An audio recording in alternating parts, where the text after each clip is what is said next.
The market knowledge is big, pasted there, and then the people, my staff, all 200 of them more or less, will start reading.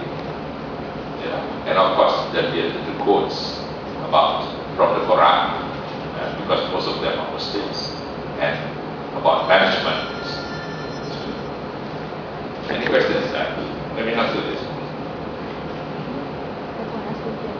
Sorry, that was the University of Nottingham, because I'm the advisor to one of the faculties in some issues.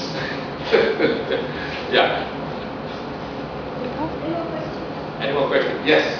Training is important to every company, and did you meet some problem in the training, during the training, and what strategy you face on this problem? The training? Yeah. Of course. In life there's always be problems. The training actually is a problem not because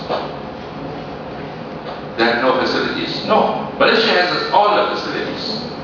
It is my corporate philosophy and a principle that 4.5% of the budget of my company must go to training and retraining. And I chair the human capital aspect of the company together with my human resource manager. I chair it myself because this business that we are in depends on quality of people. So, how do I go about it? I will tell these young people, if you were to go on your own for these training facilities, first thing, you do not know where to start, how to start, and how to pay. But in this case, you are with Nusantara Technologies. We will take care of all that.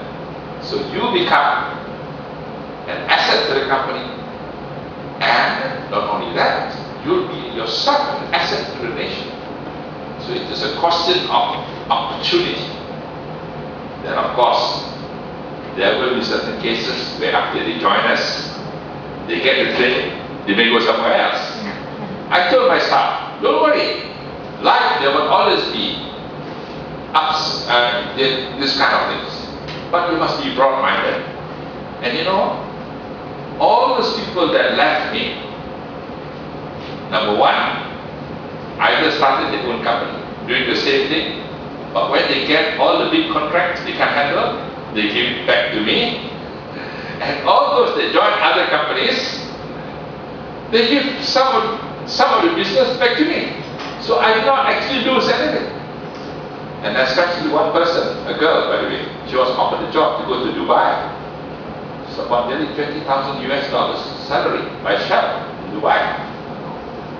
You know, she gave all the jobs to us because to her, this is the best company that she has ever seen. So she convinced her bosses in Dubai, gave it to Ghazali Yusuf. So this one, you never lose. Believe me, God works in very strange ways. But of course, you must have a philosophy. People like myself, the chief executive, must understand. And we emphasize a lot on training. You know, the final interview for the staff is done by me. I do it myself. When I make the final selection, because it's my country. I need to know where to put the money to. And they always enjoy the session. Because the session deals not with the work, but with themselves, with their family, their lives, their dislikes. I talk about their country, where they come from, the pride to be a Malaysian, the pride to serve your country, to serve your